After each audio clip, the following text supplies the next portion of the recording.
Just so you know, Cody and I both have experience making passive income in various ways. Cody is amazing. He's even farther along than I am, and he's taught me a lot of what I know. So I'm really excited to chat with him today. So Cody, if you can just start and tell us a little bit about yourself, because people in my audience might not know who you are. Sure. Yeah, I can start from the beginning. I'll make it short. We can dive into any parts you want, Rachel, but started out as someone who knew a little bit about money. My parents were like save money, don't spend too much money, but I wasn't really into side hustling and passive income and all the stuff that we're going to be talking about today. That came later on when I read the 4 Hour Work Week by Tim Ferriss, and he put out this notion that your time and your money didn't have to be linearly related. So a lot of us, you work X number of hours, maybe you're making 15 or 20 or $25 an hour, and the amount of money that you make is directly correlated with the number of hours that you put in. You put in 10 hours, you're making $20 an hour, $200. But Tim Ferriss put this notion in my head that you could build these things, these systems, whether it was products or courses or some kind of a business, and you could actually front load all of the hard work and then reap the benefit of that hard work later down the road. So I just became a side hustle dabbler. I was trying every side hustle under the sun. I think I've probably done 30 plus side hustles at this point and sunsetted like 20 of them. And what I really started to fall in love with was digital products. And the reason why digital products stuck out to me and they were just different than everything else I'd been doing up to that point. I was freelance writing. I was delivering for Uber Eats on a bike. I was doing video editing, podcast editing, and it was all stuff where if I didn't trade my time and do the thing, I wouldn't make any money. The first time I'd ever made passive income where legitimately I woke up, I wasn't working on the thing, and I woke up and had money in my account was with a digital product. And long story short, fell in love with digital products, started making money with all sorts of digital products, ended up creating a course in a community and this whole thing, and digital products have become my life at this point. I love it. Do you remember what your very first digital product was? The first one I made, I didn't make any sales on it because it was so bad. The first product I made to list on Etsy, I think I made a 21st birthday party drinking game, Okay. which in retrospect, what 21-year-old is going to go on Etsy to figure out how to drink? They're just going to drink. They've been So practicing since they were 16, probably, right? exactly. So it was not a smashing hit. That was the first product I ever created because I think I was 21 when I made that first product. And I was like, oh, this is going to be so good. Didn't work whatsoever. I think the first one that did sell, I think it was some kind of a thank you card or a greeting card. And I created it. It was probably my fourth or fifth product. My first couple didn't sell at all. And a few weeks after I posted it, made a sale while I wasn't working on it. It just got the notification on my phone. I was like, all right, this is, even though it's $4, I'm like, all right, this is legit. I'm in. Yeah, it feels so good to get that, because I think, and that's what I love about digital products too, and Etsy, because you can get a sell so quickly, even if it's $4. But making your first dollar is hard, even if it's, and from a passive side, if you weren't doing it using Etsy or something, you did a Facebook ad, you would be outlaying a bunch of money to maybe get people to a website that you created. And there's so many things that can go wrong.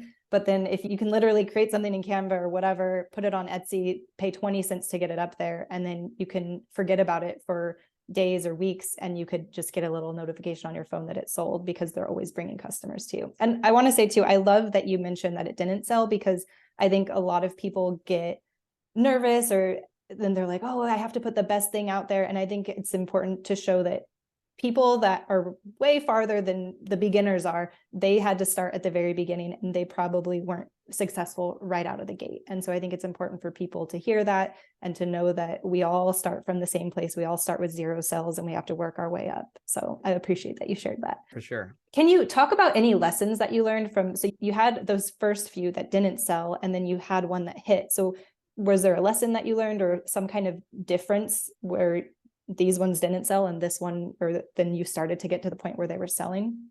I think what I did wrong at first, going back to the 21st birthday, it was a horrible idea. I was just creating printables, digital products that I thought would sell. I just had the intuition. I had no data to support that intuition. So the first couple ones I just created, this might be a good idea. This might be a good idea. I was not someone I'd never even been on Etsy before I started selling on Etsy. So I just didn't really know. I think it was when I started to switch more with a buyer in mind, using keyword research and SEO, be okay, let me look on Etsy and use the data. What are people actually buying? What products are actually popular, rather than the random ideas floating in Cody's head just to satisfy my creative itch. 100%. And I think that is such a important message for digital products, but for anything. And that's a huge lesson I had to learn. I think in business school, they taught me like, you have to do market research first.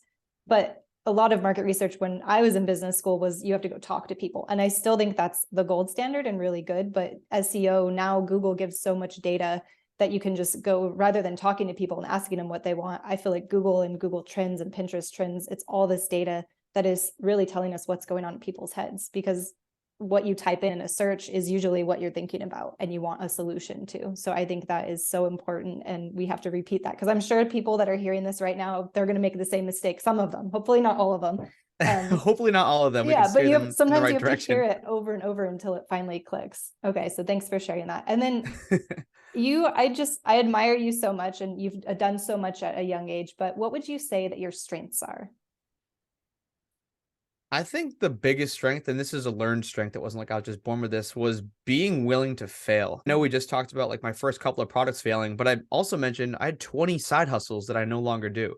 Like I have just learned so much at side hustle after side hustle. I didn't even mention, but like in college, I started a physical product business. I started like a manufacturing business that's since been shut down, not officially, but effectively. Don't spend any time on it. But like so many learning lessons came from all of these failures that now have put me in the position I'm in today. Like I'm literally standing on top of my failures. I would not be on the quote unquote pedestal I would be today without the stack of failures under me. So I think that's probably like my superpower or my strength per se, if I had to attribute one. I love that. And can you talk, you said it was a learned skill. So how did you learn to be okay with failure? I think it was just taking that first step and getting punched in the face by that first side hustle and realizing you can read all the books in the world, listen to all the podcasts, watch all the YouTube videos. Until you do it, you are not going to learn as much as you're not going to learn as much consuming as you are doing. And I think that was like a real sticker shock for me, because I was reading all these books. I mentioned the 4 Hour Work Week. And after that was just like a whole slew of entrepreneurship and business books.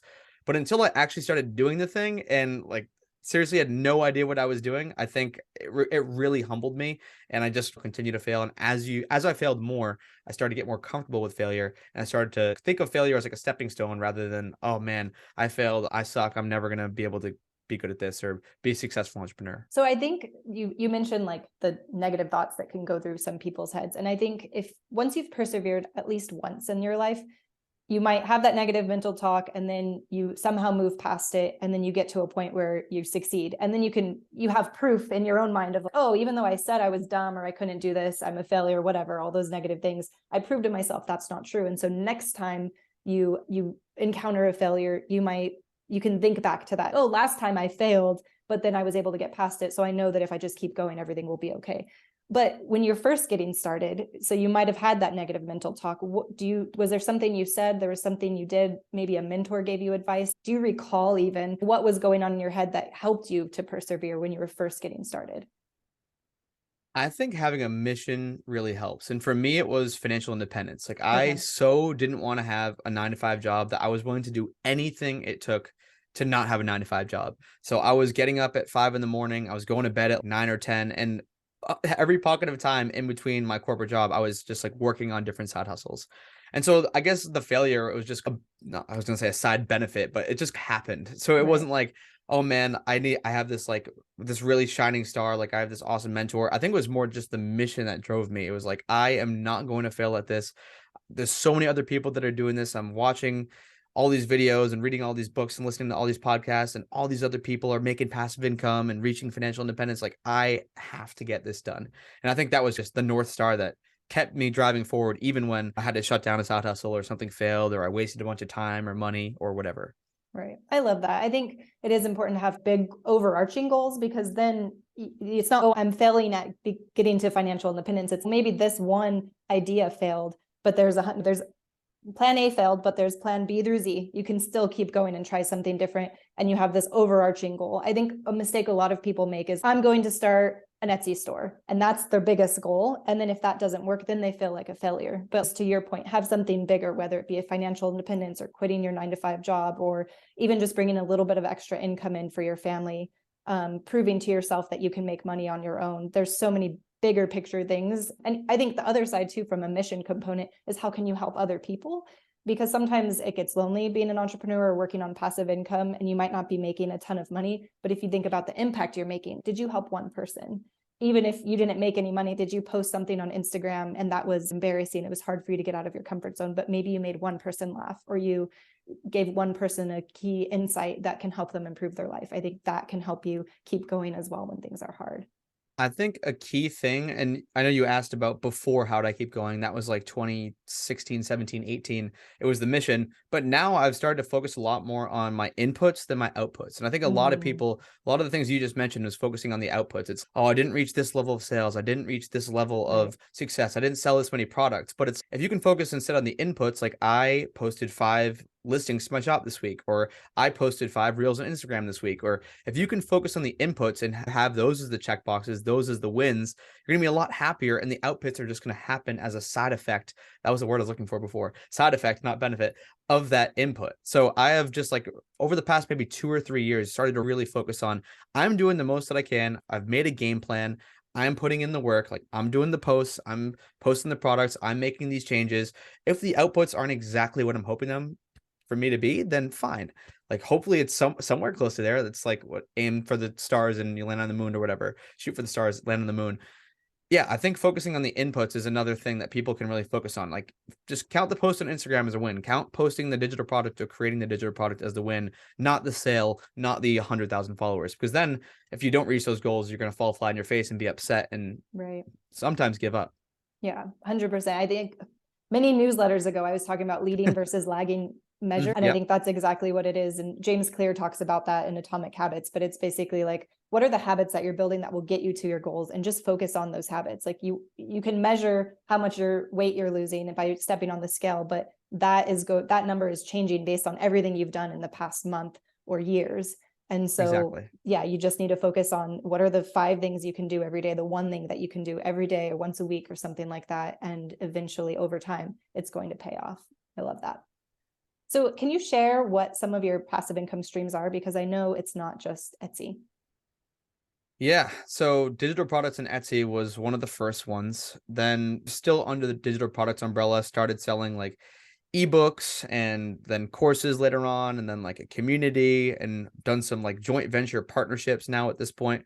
Also, during this whole mix, this was after digital products, but I got into real estate, and that's been another kind of like semi-passive income source. And actually, I just want to clarify real quick, passive income is not like a 1 or 0. I like to think of passive income as a sliding scale. Even with these digital products, and you can attest this, Rachel, you have your own Etsy shop, you could probably be like, yeah, it's mostly passive for a lot of the products that are already up, but sometimes you might get customer questions, you might have to update something. So it's not like in the earlier example where you're trading your time on a linear basis, but you might have to put in 5, 10, 20 an hour of work per week or per month. And so I just wanted to clarify, it's not like completely passive income. There's pretty much no such thing as completely passive income. There has to be a little tiny bit of effort. But yeah, so I was just mentioning that because I get a lot of people on my back about the real estate thing. Like, that's not passive income. I'm like, okay, I know, but I spent 4 hours a month on it. It's pretty passive. Do you have managers helping you manage it, like property managers? Yeah, we have a whole team of people helping us, and I have 2 Airbnbs as well. Like, I'm not going in and cleaning everything. We have that all scheduled out. But yeah,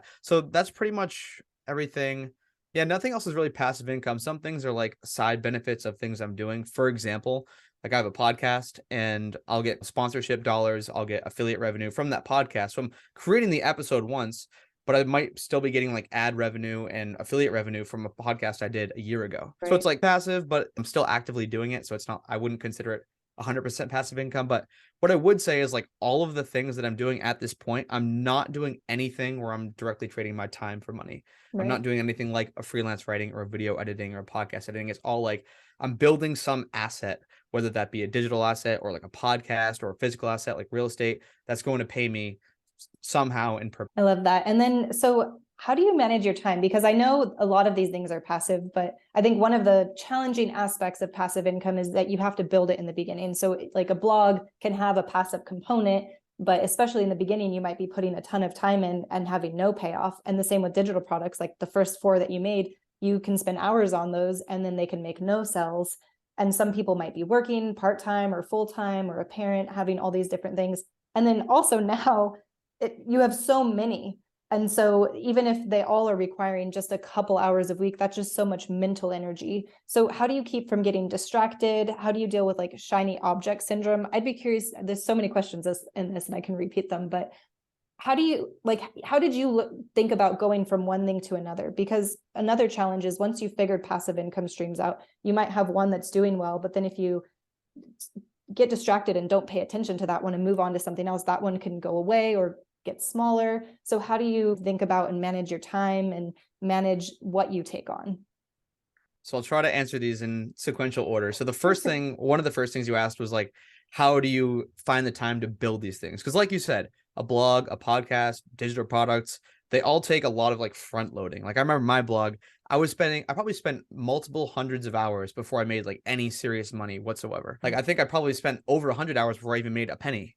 And so the ROI was just terrible because I didn't know what I was doing. But to answer the time aspect of that, I was just using every single pocket of time that I had. So I was working full time. I had to commute on a train. So I would basically have my laptop out the entire train ride, even like at work, sometimes while I was working, sometimes during break. Like I'd be writing like ideas down on my phone and my notes app. Sometimes I'd physically be working on my stuff on my computer.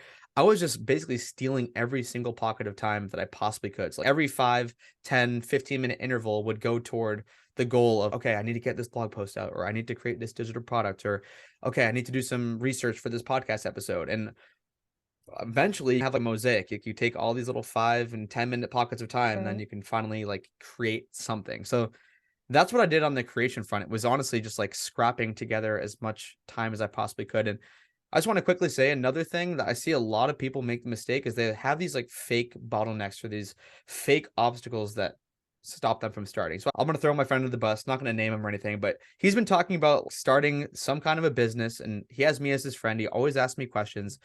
It's been a year at this point. And I'm like, what's the holdup, dude? And he's, oh, I'm just like trying to get my LLC in order. I'm like, you don't need an LLC. That is a fake blocker. And I think so many people, whether it's the logo or the name of the company or like all these random things that are just, they don't matter. They really don't matter. You can change them down the road. Like just have a product or service, figure out how to sell that product or service. That's a business. You can figure out all the other stuff later. So I just want to say that quickly, get off my my rant for a second. But that's how I compartmentalize my time to get those things rocking. Now at this point, I use this method called time blocking. So I'll have like different blocks throughout the week on different days to be dedicated to a certain thing. This is my time to make sure that the podcast episode is ready to go out. This is my time to focus on my digital products, whether it's Etsy or Shopify. This is my time for working on the course, the community. This is my time for managing real estate. So I have all of these kind of blocks of time literally on my Google Calendar. I can see them like color coded every single week. So I make sure that each thing is getting enough time for me to deal with it. So time blocking has been huge for me now that I've already spent that beginning time building them up. Now I just have like the blocks of time to manage them. Love that. And then I don't think you have a motivation problem, but in the beginning, I think a lot of people do. And I'm curious if you ever struggled with motivation, and you did talk about having that big picture goal. So I think that can help drive you, but do you have any tips for people when they're just getting started for staying motivated? And especially when you haven't had any sales, like you mentioned, when you were first writing your blog and you'd spent 100 hours and you hadn't made a penny, or when you did your first digital products and you hadn't gotten your first sale, when you're not seeing signs of success, how do you stick with it? You're a runner, right? A little bit, Or you yeah. have been? Okay, I think we've talked about this in the past. And I soccer, love, yeah. okay, yeah. I love using the running analogy because it's the same thing as with anything, like any digital product, any business. Once you like take those first couple steps of your jog, and maybe in the hour before you were just dreading it, like, this is gonna suck. I really don't want to jog. It's so cold, or it's so hot, or it's raining, or whatever. But once you start to get going, like it's not so bad. All of a sudden, you're on like mile 2 or mile 3, and you're like, hey, like I have a runner's high, and I'm crushing it, and I'm gonna finish this marathon. It's the same thing with any business. It's honestly taking those first couple steps. So many people get caught in the analysis paralysis, just like consuming everything they possibly can: YouTube videos, podcasts, blogs, but they don't take action. And so they're just standing static, just watching, instead of taking those first steps and actually taking action in their business. And I honestly think it's like a momentum thing. It's like a snowball. Once you start taking those first couple steps, even if you get knocked down, like at least you're still moving forward and you can see the end of the track, the end of the marathon. And so I think that's the biggest thing is it's keeping that momentum. It's taking a few steps forward, even if it's 5 minutes, even if you're like super busy, You're a parent, you're already working full time, you're side hustling. You have no idea how you could possibly scrape together the time to work on something. 5, 10, 15 minutes a day is all you need to keep you motivated and keep you on track and start running that marathon. Yeah, I think 5 minutes is so powerful. I remember when I was first taking your course, because one thing people struggle with even taking courses, they'll buy it and then they're like, oh my gosh, that's 20 hours or whatever they have to invest. And that is so overwhelming that they're like, I'll get to it later. I'll watch it on the weekend. And then the weekend comes around and they get busy. But what I would do is when I was brushing my teeth or putting my makeup on, I would just say, like, let me just watch one 5-minute video.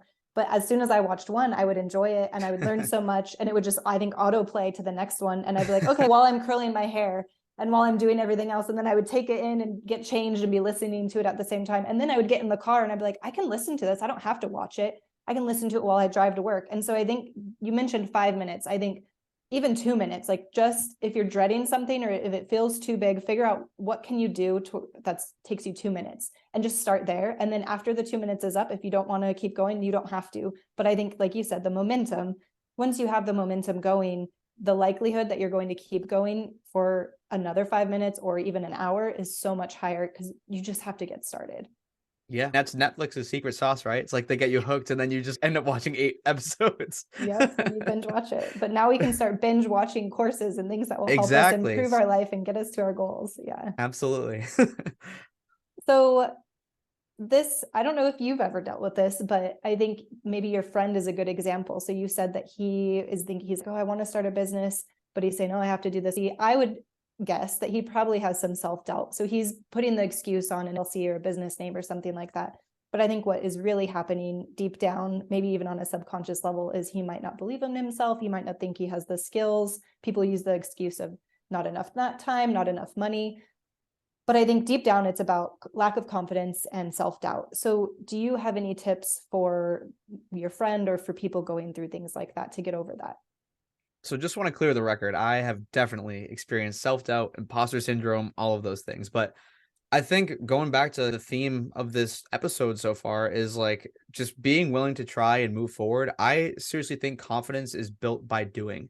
If you do 100%. something enough times, you're just going to be confident because there's no way you're not going to get worse at it if you keep doing it. You're going to get better, and that's Right. slowly going to build the confidence in you. So if you want to design digital products and you're terrible at it, if you do 1,000 digital products, obviously this is a crazy example, you're going to be way better with that 1,000th digital product than you are with the first one. And the confidence is just going to come naturally. Or if you really want to run, but you're like, I can't even run half a mile, I don't even want to get started. As you start to run every single day, again, going back to the repetition, once you start to run every single day, all of a sudden in 6 months, you'll wake up and be like, wow, now I can run 5 miles.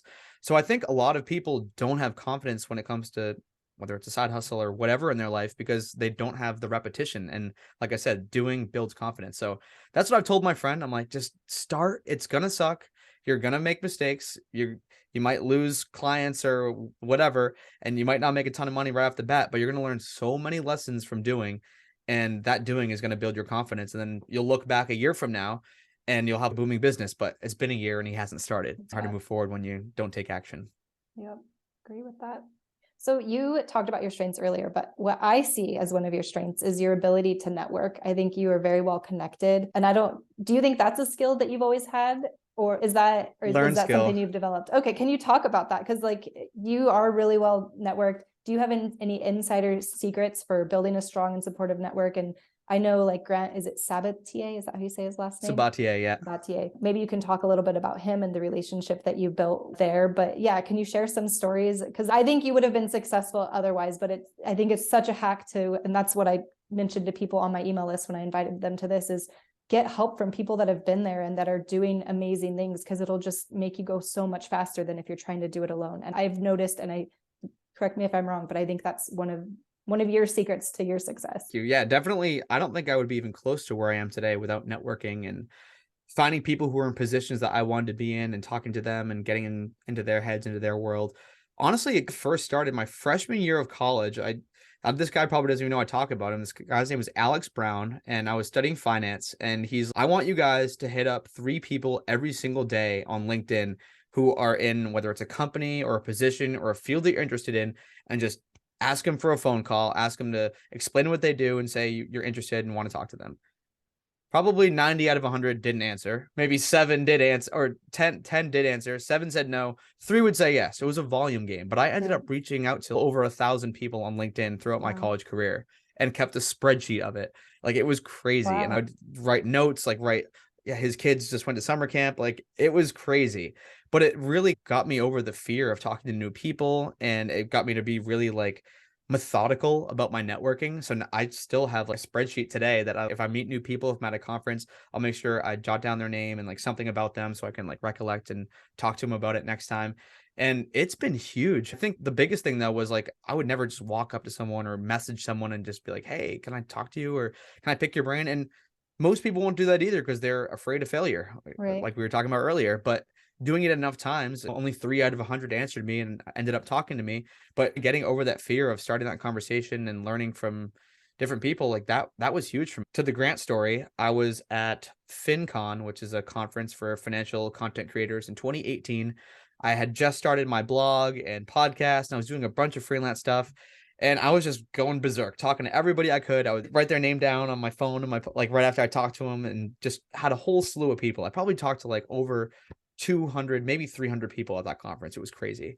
But the last night ended up talking to this guy, Grant Sabatier, who I had known from just the online space, millennialmoney.com. He had retired at 30 with 1.25 million. He was like just killing it, making so much passive income. I'm like, I want to be that guy. I was still working in corporate at the time. I didn't really have much in terms of side hustle income, maybe like $1,200 to $1,500 a month. So I ended up chatting him up for 2 hours. And at the end of those 2 hours, he's like, "Hey man, like, you want to organize my book tour and help me plan it?" I'm like, "Sure, yeah, whatever." And so ended up emailing him the next day. He didn't answer me. This is a fun part of the story. Didn't answer me. I hit him up like the day after that. Didn't answer again. And I was so pumped. I'm like, Grant Sabatier wants me to help him with his book tour. Finally end up like emailing him or messaging him a week later. Finally answers. He's, "Yo, sorry, my inbox is crazy. I still want help with the book tour." I'm like, "Cool. Just let me know what you need me to do." He's like, "I want to hit these cities in this direction, and I want to have like at least 75 events." I'm like, "Okay, cool." So I, again, with the spreadsheet stuff, I start reaching out to like bookstores and libraries and high schools and community centers, all this stuff. It was like my spreadsheet probably had 750 rows by the end of my Wow. book tour coordination. I had planned so many different trips for this guy. And then out of nowhere, he's like, "Hey, do you want to come on this book tour with me?" And I was like, "You serious?" I literally thought he was punking me. I thought he was like, I was going to be a joke in front of the personal finance community. I said, yes. I quit my job and I went on the road with this random guy that I met at a conference for 3 months. And it changed my life and changed my perspectives on everything. All of the kind of self-imposed glass ceilings were completely shattered that I put on myself. So yeah, that was a very long-winded way to say that networking can change your life. All you have to meet is one person who Right. just changes everything for you and changes your perspectives and the way you think about the world. And since then, I've met so many awesome people that have changed my life. Like my business partner, my now good friend, Julie, didn't know her until kind of just the personal finance world and reaching out. And then we became really good friends, launched courses and products in 2019 together, and a whole bunch of awesome people since then. So yeah, now you're spot on, Rachel. I don't think of it as a superpower because I think it's all this stuff I wasn't inherently good at it. I just learned a methodical approach and practiced. And eventually, again, got good. I got confident because I was just doing it so much. And so when you did that book tour, were you doing that for free or did he pay you to do it? He paid for all my expenses, and I think he just gave me enough money to cover my bills. But No, when he you were didn't. planning it, when you were building that Excel sheet with 750, did he pay you for that or you did that pro bono? I was doing it pro bono. Yeah, Wow. he wasn't paying me while I was doing it at all. I didn't really know what to expect. I'm like, this guy's a lot of money. He's probably going to give me a bunch of money or something. I honestly didn't know, but like Mr. Beast, yeah. But Yeah. it wasn't even the money that was the greatest thing. Right. Like I said, I didn't really make much money. I didn't come out of the book tour with like hundreds of thousands of dollars. I didn't have to pay for anything while I was on the book tour, and I probably made a little bit extra, but no, it just the knowledge, just surrounding yourself with people who have that mindset is crazy Right. because you just don't know what you don't know about the world, about business, about health, fitness, relationships, whatever the thing you might be pursuing until you're around someone who's just so many calibers above you and you're Right. just like mind blown. It's crazy. Yeah. And I think it's interesting when you think about like payment, because now there's mastermind groups and things like that. And there's some people, I've even seen mastermind groups where they're like, "I'm so high up, pay me $100,000 and you can shadow me." And it's basically pay a person so that you can work for them. And so at least you got it for free as opposed to having to pay. Because like you say, I think being part of that community can be so valuable. And I think some people are like, oh, you have to pay me for that work. But there's so much more if you're thinking big picture, like you seem to do. So there's so much value that you can get out of experiences like that. And they're really priceless. Yeah. So sometimes it's worth it to do things for free. To give people a tactical tip, because a lot of people will be like, well, how do I find my Grant, or how do I find my Julie, or how do I like network with the right people? Always give first. Figure out how you can give someone the most value possible. And usually it comes back tenfold if they're like a decent person. Sometimes it doesn't happen, but usually if you give and figure out exactly what someone needs, and that's not, hey, can I pick your brain for an hour? I really admire you and look up to you. That does not work. The only reason I got in with Grant because I told him I'd organize his book tour. If I had just been like, hey, can you mentor me? And every week we hop on an hour call, he'd be like, absolutely not. That's a waste of his time. It's exactly. He's busy.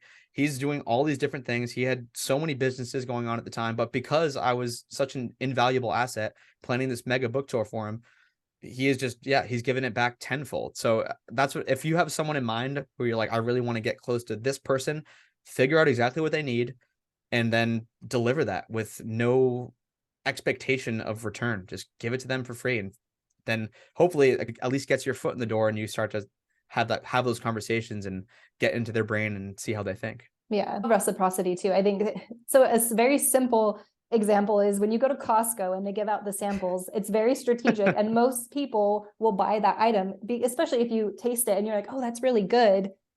To say it's really good and then not buy it, like it doesn't make sense in your brain. And so that's why companies do those, because they know that they're going to have much larger people buy it if they sample it. And I think the same thing happens when you give value to somebody. And if it feels bad, you don't feel good when you don't give value back. And so they're going to look for ways to pay you back, even if it's not in a financial way. So yeah, totally agree with that. Can you talk a little bit about Julie? Because I think that has been an amazing partnership and you've created a lot of great things together. And I think partnerships from a passive income perspective and just a business perspective, I think some people think of, oh, I want 100% of the profit, but I think there is a lot of value in bringing multiple people's strengths into a company, and you can have 50% of a much bigger pie as opposed to 100% of a smaller one. So can you talk a little bit about that story and how you guys came to build what you've built? Yeah, that's a really good point. I think a lot of people are scared of partnerships. And honestly, all of my successful businesses, I think, have been partnerships because I really try to identify someone who fills my weakness gaps. So if there's something I'm not good at, I want one of their strengths to be that thing and vice versa. We just like mesh, like my disc golf business, for example, like I was like finance and marketing. The other guy was a mechanical engineer. He was doing this is the physical product business. But with Julie, she was in the personal finance space. We both had podcasts and I was listening to her podcast and I could just tell she was like super type A, really like to get stuff done and like visionary. And I'm like, okay, that's someone I really want to collaborate with. So I think I ended up reaching out to her. I think she had me on her podcast. And then shortly after that, I ended up reaching out to her. I was like, hey, like, do you want to do something together? And it was literally like that. I was like, you want to just do something together? Like I have these skills. I'm good at networking. I know how to build websites. Like I know affiliate marketing really well, all these different skills that I had acquired up to that point from just randomly doing stuff. And she's like, not right now, but let's check it out later. So a few months pass and then she hits me back up and we end up meeting. And I was actually still working in my corporate job at the time. And had you never met her in person at that time? No, I'd never met her in person. Wow. Okay. So you said, let's do business and you never had a face-to-face. Never. That's cool, no, huh? never. Yeah, it's cool. It's happened a couple of times actually. But so I met up with her in person in Boston. I was working in Boston and I was like, I'm really thinking about quitting my corporate job. Like I'm being super frugal. I'm making money from these side hustles, which was like, I hadn't started digital products yet. It was just like blogging and podcasting and random freelance stuff. I was building websites, video editing, podcast editing, all that stuff I mentioned before. And she's, no, you should probably stay in your corporate job for a little bit longer. You're gonna regret quitting. But then I went on the book tour and all that happened. And then I'm like, and then during the book tour, right before the book tour, I think she was like, all right, we both have these skills. We've both been able to figure out how to make money online and do these side hustle things. Let's just like build some side hustle courses. Cause my network, my friends would be like, how do you do that? Like, how did you make money freelancing? And her friends were like, how do you make money selling printables on Etsy? So I ended up launching a couple courses. So we've since sunsetted two of them because one wasn't popular and one was a lot to manage, a blogging course. And that was the story of, that was, what was it, May 2019 or no, June 2019 was when we like had officially had everything together and launched the e-printables course. That's the only reason we're talking today, Rachel. Yeah. How did it Crazy. take you to create that course or those courses really? Because I remember when you launched and I was like, 3 courses at the same time. Wow. It was the worst idea ever doing 3 courses. It was hundreds of hours of work and thousands of dollars. And we hired a video editor to like Okay. put everything together. So we Because did end up, Julie you both had full-time jobs, or she had a full-time and you had quit we your both job? had full-time jobs. I had just quit my full-time job and was on the book tour when we started like building the courses. Okay. Yeah. Wow. So it was a wild time. Like I wouldn't recommend it to anyone going that crazy. And then we talked about like building things with pockets of time. This was not a pocket of time event. Like we Right. were spending dozens of hours per week. There was some weeks where I was working like 16 hours a day. Like I wasn't hanging out with my friends on the weekends. Like it was a crazy couple of months, but finally got everything launched. And yeah, it's been a great story ever since, but it's definitely not all sunshines and rainbows the whole way through. Yeah. And I think it's important to mention that though, because we talked about passive income, and I think there's this active stage in the beginning and you don't know if there's going to be a payoff, and you could have failures, which it sounds like in a way you had 2 that didn't do as well as you wanted or were hard to manage or whatever, and you had 1 that really did well. But like now you post that you're snowboarding and you said you just went on a 2-week ski trip, and that's amazing. But a few years ago you were grinding it out, spending 16 hours to get to where you are today. And so I think it's just important to highlight that, because people think passive income and it's, oh yeah, you want to make passive income from day one. That is probably not possible. You can invest, right? You can spend 5 minutes and invest your money, but you're probably not going to make money tomorrow. Or if you are, it's going to be really risky and you could lose a lot. But like long term, you could make it and you only invested 5 minutes. But it just, yeah, you have to put the time in somewhere. And it's Yeah, usually the effort has to front-loaded. go in somewhere in the equation. Yeah. Yeah. Whether it's at the very beginning or throughout, or yeah, I'm a big fan of front loading the work though, as we've talked about today. But yeah, nothing happens easy. If it was easy, every single person would be doing it. Every single person would be a millionaire living on the beach, just making hundreds of thousands of dollars every month in passive income. But unfortunately, that's not the way it works. But it is possible. And that's why I think it's Possible. important. I think there's a lot of, I mentioned this too in my newsletter, that there's this debate going on. If there's people that are like, passive income is BS, it doesn't exist. It's not real. The people are liars. People like Cody or Rachel, they're liars, and it's not real. Like you have to put work in. Yes, you have to put work in, but you have to really know the definition of passive income, and you have to put the time in. And if you don't believe it's possible, then you're just going to be working a 9-to-5 job. You're going to be trading your time for money for the rest of your life. But if you believe it's possible and you have that motivation and keep trying and don't give up, I think it is possible. And then you can put the work in now, and in 5 years from now, or 1 year from now, or 6 months from now, you can be reaping the benefits. And it's really amazing once you see it. Even like we said before, when you get your first sell on Etsy, your first $4 passively, it feels so good. And then it's okay, if you did that once with one product, what happens if you make 100 products? Can you get $400 a day? Or what if you make one product that's $300 as opposed to a $4 product? Can you make $600 a day? And everything can snowball, like you were saying earlier. So I think it's just important for people to hear these types of stories and know that it's possible. And I think you've given a lot of great tips too.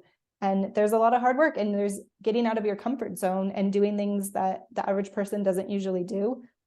But I think it's just important for people to hear this. And thank you so much for just sharing so many practical tips with people. So going back to digital products, I think another challenge people have is trying to figure out what to sell. So can you talk a little bit about, let's focus in a little bit in the last few minutes on digital products specifically when people are getting started, like how can they figure out what to sell if they're just getting started? Yeah, before we dive into that, I just love that you mentioned the numbers, because I don't think a lot of people realize like how, I don't want to say easy because then it makes me sound like pompous, but how easy it is to add on, say, $1,000 a month if you break it down to like the product level. Right. Like to get to $1,000 a month, if you're selling, let's use $5 just for easy math, you need to sell 200 products throughout that entire month, which is what, like 3.3 per day. So when you break it down like that, like if you can figure out a product, and I guess in a second, I'll tell you how to figure out products and like the strategies that I've used. If you can figure out a product or multiple products that you can sell 3.3 a day, 3 or 4 of them per day that are $5, that's $1,000 per month at the end of that month if you keep that up consistently. And if they're Right. digital products and it comes in consistently and they're like evergreen, That's $1,000 per month in passive income.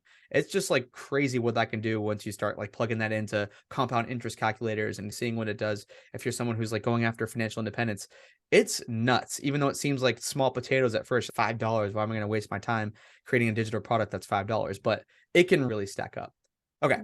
So to answer your question on how to figure out what to sell, it's keyword research, SEO, and looking at data. So there's a lot of different ways to do this. If you want to go like old school, one of the ways without using a tool is if on Etsy, just typing into the Etsy search bar like an idea that you have and seeing what autofills. And this autofill technique works on Pinterest, on Google, on whatever other platform that has autofill. I think all of those do. But that's just like an easy way to figure out, okay, what are other people typing into this search bar? Because it's gonna generate whatever the most popular thing that's typed in is. So if you have an idea like an Easter printable, or you have, or some type of a planner, and you type in like Easter printable, or you type in planner to the Etsy search bar, it's going to spit out all of these like auto-generated responses of like what other people typed in that they're guessing that you're going to type that in. So it tells you in a way how many people are searching for them based on where it's ranked in the hierarchy. If you want to get more technical, there are different tools. There's like eRank, which is one that I love for more general keyword research that you could use for blogging as well. There's Ubersuggest. There's keywords everywhere. But yeah, at a high level, it's doing the keyword research, figuring out, are people actually searching for this product instead of randomly guessing like I did when I first got started. And then it's just filling that demand. It's basically figuring out what people are searching for. And then if you can create that thing that those people are searching for, even if you get a small fraction of the pie, this is another thing. People will be like, on some of these keyword research tools, it'll be like 100 people or 200 people search for this every month. And people are like, well, that's not that many people. Some other products have 50,000 people searching for it.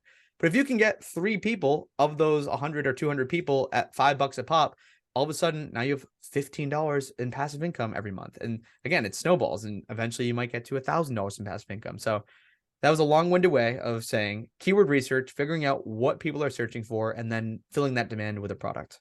No, I appreciate the long-winded answer, because I think you could easily just say keyword research and people are like, Yeah, how, call it a what? day. Yeah. And so I think giving the tactical things is very helpful. And so I know I'm excited. You opened up your course because you don't always have it open. So can you talk a little bit about your course? And I can just say, I love the course. It helped me make over 6 figures a year consistently. It helped me quit my job in June of 2021. So I really appreciate you guys and that you created this course, because it really did change my life. And that's part of why I wanted to bring it to my community, because I think it can help other people as well. But can you talk a little bit about it? Yeah, first I just want to say congrats, because we still at the time and still do market it as a side hustle course, and you just blew side hustle out of the water with what you were able to accomplish. So yeah, just congrats. That was amazing seeing that CNBC article and all the other media you've been featured on. But yeah, the ePrintables course, the reason why it got started, I think I mentioned before, it was just out of necessity. So many people were asking Julie, like, how are you doing this? And then eventually I hopped in the wagon because I'm a side hustle dabbler, as you can probably tell from this interview. But yeah, we started this course, ePrintables course. It takes you from creating a product to selling products and everything in between, marketing, SEO, keyword research. Give you a bunch of templates so you can get started in like a matter of minutes, so you don't have to go through the rigmarole. That's new. I didn't have that when I first started, but you added that later. Yeah. Yeah, we've slowly figured out over the years like what is going to make students successful as fast as possible. And we figured that if people are like me and they suck at designing when they start, let's give them templates and then they can just tweak them and make them their own. So that was huge. That's something that we give now, and now you can literally like hop in, download a template, make tweaks within 10 or 15 minutes and have a product to list in your shop. So yeah, we have that. We have a whole community. We have a Facebook group, and we have people come in and do live Q&As, myself and Julie. We have experts come in and do interviews. We have all this bonus content on selling on different platforms as well. If you're like, I'm interested in Etsy, but maybe I want to sell on Shopify. Maybe I want to sell on WooCommerce or Teacher Pay Teachers and all this other stuff. We basically just have the whole suite of, if you want to sell digital products, here's how to create them. Here's like how to market and sell them on all these different platforms, with Etsy being the primary one. I know we didn't talk about Etsy specifically, but the reason why we like Etsy so much is, I think you actually mentioned this at the very beginning, Rachel, it's its own search engine. It's like Amazon. So instead of having, let's use like Amazon as the analogy. Instead of selling products on your own website and just praying people come like Googling and randomly land on your website, selling on Amazon, you're probably going to get way more volume. It's the same thing with selling on Etsy. Instead of selling a digital product on just your own website and praying people land on it, Etsy is delivering this product in front of 100 million plus users who are buying on there. So that's why we're so bullish on Etsy and why we focus on it mainly. But yeah, I mean, you can learn to create and sell digital products on any platform. I love it. And just a couple things to add that you, as somebody that's gone through it, I think the community is so good because it's so positive. So there's a lot of free communities on selling on Etsy and doing things like side hustling. And I feel like sometimes it can get negative. Like people are like, oh, they added fees and it's too crowded. And there's just a lot of complainers. And if you surround yourself with complainers, then you end up thinking those things. And we talked about mindset earlier. So that's what goes to your head, and your energy goes down and your motivation goes down because you're like, oh, it's not even worth it. Whereas I think your community, that's so optimistic. And I even love, I like money, I'll admit. And I think I'm competitive. We talked about sports. And so like you have a thread where you literally give away free gift cards once a week for people for just sharing their wins. And it's the small wins. It can be that they made their first listing or that they watched 2 minutes of a course. It doesn't have to be that you made $1,000 or something. Anything is a win, but that's positive. And then because people are sharing their wins, that inspires you, because rather than everybody complaining that their shop sales are going down or something, oh, this new person just made their first 100 sales, or this person just was able to quit their job, big things and little things. So I think it's super inspirational. And like you said, there's so many experts in there. It's not just this course. There's so many added extra benefits, and everybody is helping each other. So it's like the whole is greater than the sum of the parts. I think you've created just a really amazing community and program for people. And I think your hearts too, like you talked about giving first. I think you as people and as course creators are very generous. And I've taken a lot of courses, and I think some people are like, okay, here's the course, thanks for your money, bye. And they don't really care whether or not people are successful. And I think, I know even just from what you were talking about, that you guys really put your heads together and say, like, how can we truly give people the promise that, like, we've taken their money and we really want to help them be successful and get an ROI on their investment. And I say that genuinely. I really think this is an amazing course. So thank you for creating it. And I feel like you look awkward, but oh my gosh, it's so hard for people to get compliments, but it's genuine, and you've created an amazing thing. And I think a lot of people can benefit from it. I appreciate it. No, I definitely wouldn't have said all that stuff myself. So I appreciate you saying so many nice things about the course. I do want to say though, yes, obviously we want people to get results and succeed. We've spent so much time, just like you mentioned, you didn't have templates. I think you had 3 tutorial videos when you bought the course. Probably. Now there's 25 of them, but it helps us. It's like a two-way street. So when people like you, or when other people crush it in the course, it builds up our whole community. It builds up our marketing. That's been one of the secrets to our success, is like, we care so much about the quality of the course and making sure that people actually figure it out, rather than just, oh yeah, haha, we sold them on the course and it's not going to work. But we spend so much time making sure that the course information actually delivers results for students and people who take the course, that it's basically free marketing. Because if they're crushing it and they tell their friends that I just made $1,000 this month on Etsy, who wouldn't want to join in on that side hustle? So it's a win-win. It's a great two-way street, where like, we want the course material to be as awesome as possible, because then we get more money from people buying the course and being in our community, and the people who we sell the course to make more money as well. So it's kind of a win-win, and you're a perfect example of that. Yeah, no, totally agree. All right, awesome. Thank you again so much, Cody, for being here. I'll share this recording with everybody after the fact, but this has been such a good time, and you shared so many valuable tips. So thank you again. Thanks for having me. Yeah, this was a blast, and it's nice to see this come full circle from the kind of Frankenstein course we had put together in 2019 to now you having over 6 figures in sales, getting featured, and now we're chatting on passive income fireside chat. We all had to start somewhere though, right? You had started somewhere with your course. I started somewhere with my Etsy store. Yeah. I remember getting my first sale of like $2 and being so excited about it. Yeah. And then for months making only like $50, but still being excited about it. And then showing my husband when it started to become the thousands of dollars a month, and being like, is this real? I felt like I had to pinch myself. Like I was in a dream. It felt, and that's what I say in so many emails. I'm like, it's hard to believe it's possible until you've experienced it yourself. But it's such an amazing feeling. And the only way for you to experience it is to take the action to get to that point, and to keep trying until you get there. But totally I really want people to be able to experience this, because it's such a fun feeling. I remember being at the line in Costco, about to spend $300, because that's how much Costco always is. And looking at my Etsy store, and I had made that much that day, and it was like 2:00 or something. You're like, oh, this will cover Costco for the day. Yeah. And it just, and usually that's what somebody works 8 hours, and they were lucky to make 300 in a day. So it feels so good. And I want people to experience that. So one foot in front of the other. Exactly. All right. Thank you again, Cody. Have a great rest of your week. Thank you You for as joining well. us. Thank you, All right. Rachel. No Bye. problem. Bye. Thanks, everyone.